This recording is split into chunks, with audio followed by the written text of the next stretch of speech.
Young and brilliant hacker Benjamin is being interrogated after being caught in a hotel room full of bodies. Benjamin has information about a cyber mafia, but he's willing to share it only with Hannah, the head of Europol's cybercrime division. Hannah agrees to this and begins the interrogation by asking Benjamin to start from the beginning. In his recounting, Benjamin reflects on his childhood. As a kid, Benjamin dreamt of doing something great, but he was always a quiet, invisible person in society. His father abandoned him at birth, a fate that his grandmother had also experienced. Benjamin's mother took her own life when he was just 8 years old, so his only memories are tied to his grandmother. As a child, Benjamin was fascinated by magic, and as he grew older, he replaced his love for magic with hacking, in which he excelled. Online, he felt like a fish in water, enjoying a certain level of respect, which was a stark contrast to his real life, where people considered him a loser. His idol was a well-known hacker named MRX, from whom he learned the art of hacking into pharmacy databases to get medication for enhanced concentration. Benjamin also adopted 3 key hacker rules from MRX: no system is invulnerable, aim for the impossible, and most importantly, enjoy life in the real world just as much as online. However, this last rule was particularly difficult for Benjamin, as he had no friends. All he had was a mundane job as a pizza delivery guy, since he never made it to college. One evening, while delivering pizza to a group of students, he recognized Marie, a girl he had a crush on since high school, though she didn't recognize him. When there was an issue with the pizza order, Marie stood up for Benjamin, to which he awkwardly responded with a quote from a comic book, but she found him odd, and a disappointed Benjamin left. Before leaving, Benjamin overheard a conversation where Marie mentioned she wished she had the answers for an upcoming exam. Motivated by this, Benjamin decided to hack into the university server to impress her. He successfully hacked the server and obtained the exam answers, but he was caught by a security guard. Since he had no prior criminal record, his punishment was community service. During his service, he met a charismatic guy named Max, who was impressed by his hacking skills and invited Benjamin to a party.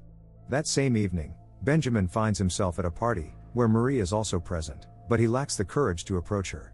Max takes Benjamin into a room where he introduces him to Stefan, a software programmer, and Paul, a hardware genius.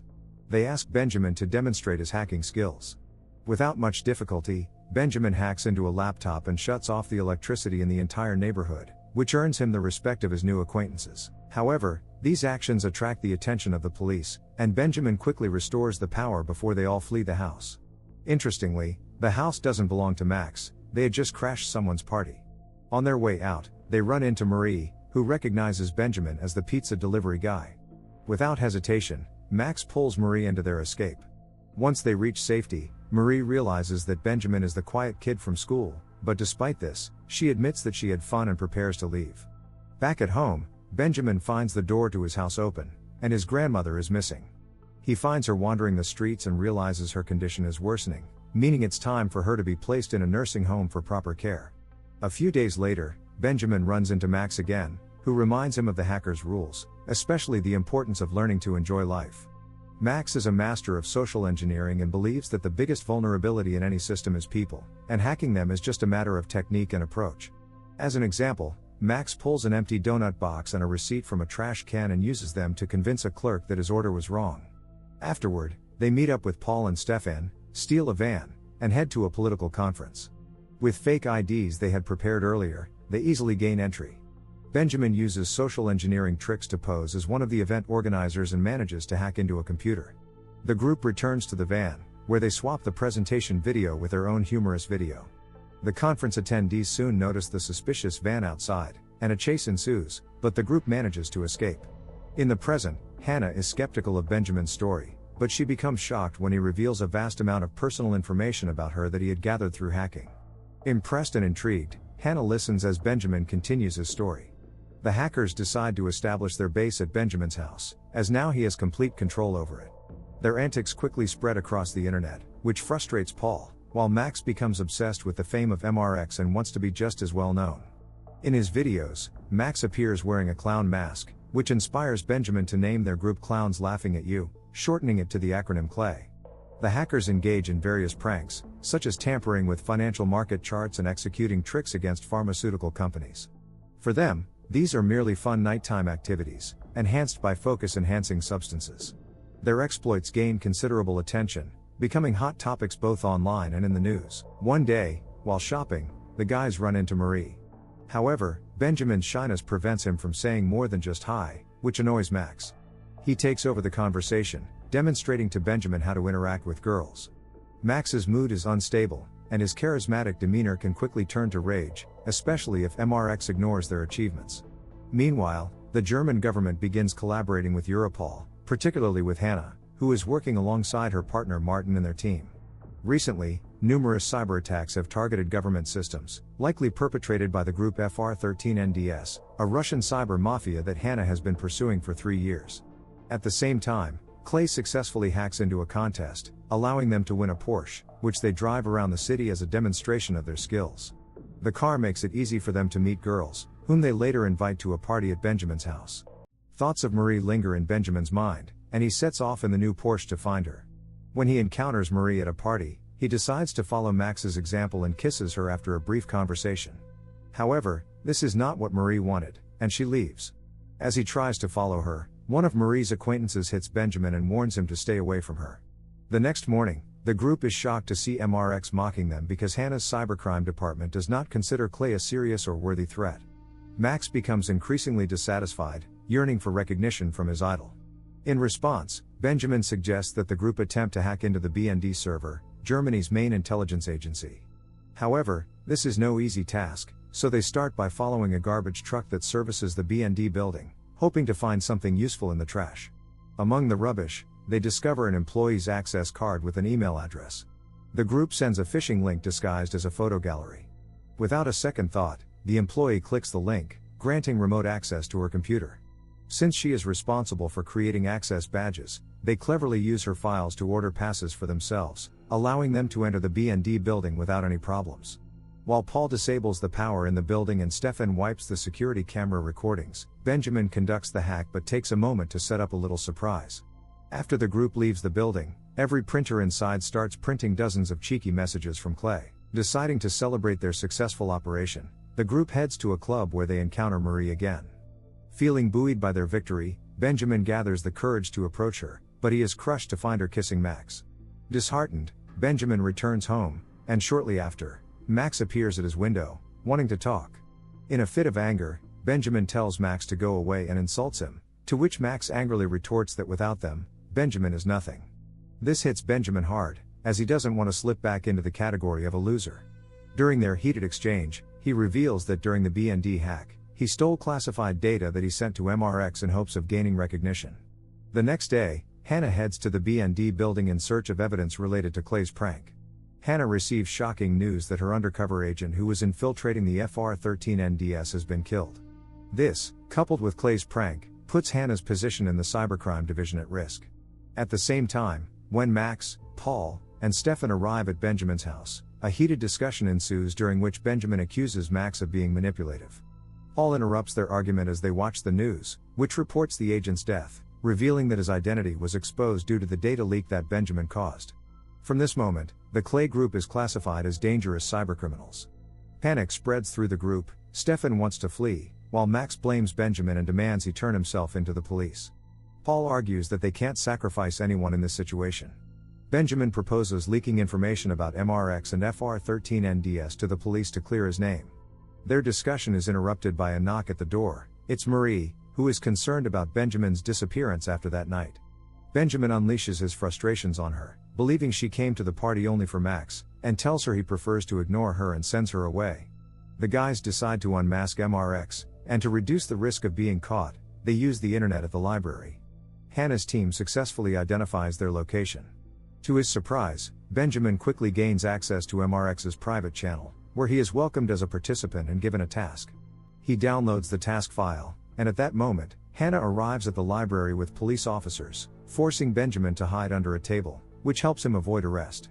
Hannah is disheartened by her failure to catch Clay. The assignment from MRX requires them to plant a Trojan on the Europol server, but the group has their own plan and agrees to take the assignment. Their plan involves disguising their Trojan within the one from MRX, aiming to reveal MRX's identity when he goes online after completing the task. As the group destroys all their traces, including hard drives, Max apologizes to Benjamin and admits he knows nothing about computer technology. The guys head to Europol's headquarters in The Hague to study the building. Their usual tricks don't work here. The trash is disposed of in a secured building, no one falls for phishing, and all entrances are tightly blocked, making access impossible even through the sewer system, where Max injures himself on a nail. Desperate, the group is ready to give up, but by chance, Benjamin sees one of the Europol employees drop their access card as they exit the building.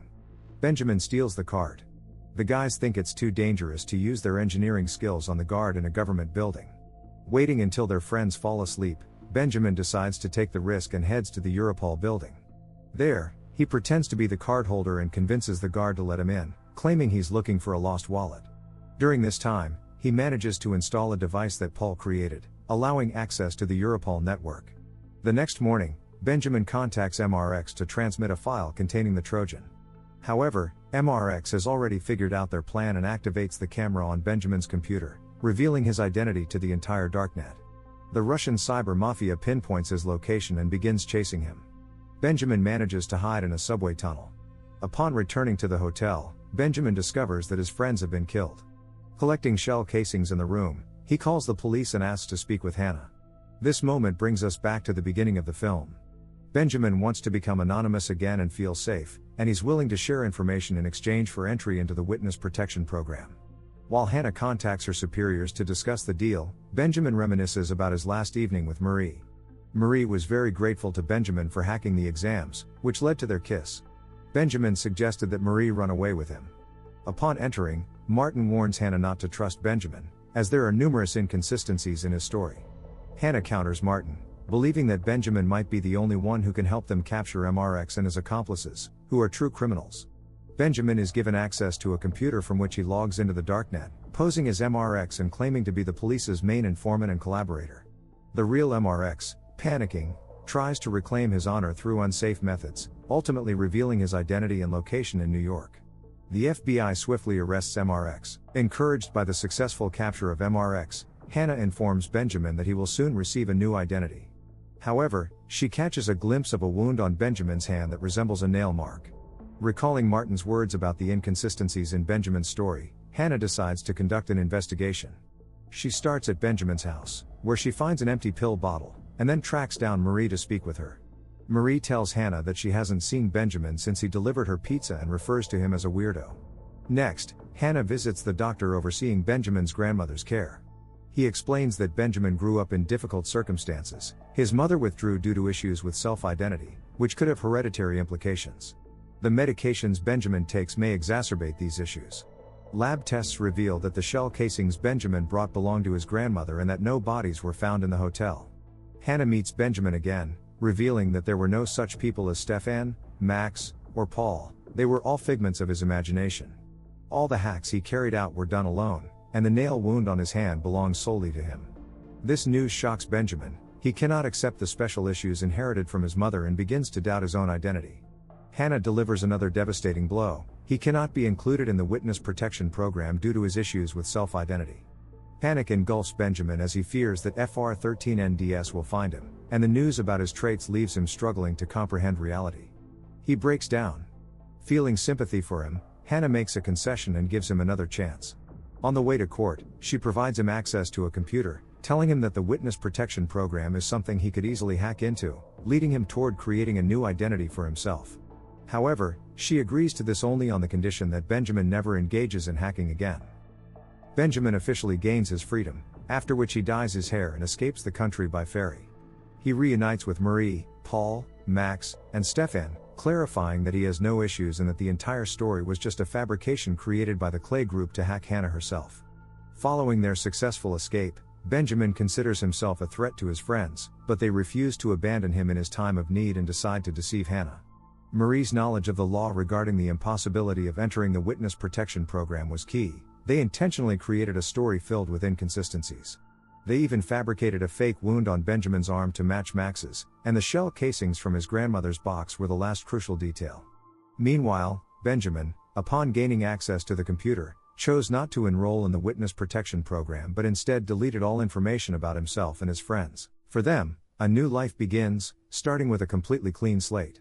During a press conference discussing the Europol department's success, Hannah realizes that she has been a victim of Clay's ruse, yet this revelation brings a smile to her face. She acknowledges that the right people have been caught, and now she can return to her position. This concludes the recap of the film Who Am I? Leave your comments, like the video, and subscribe to the channel. Thank you for watching, and see you in the next videos.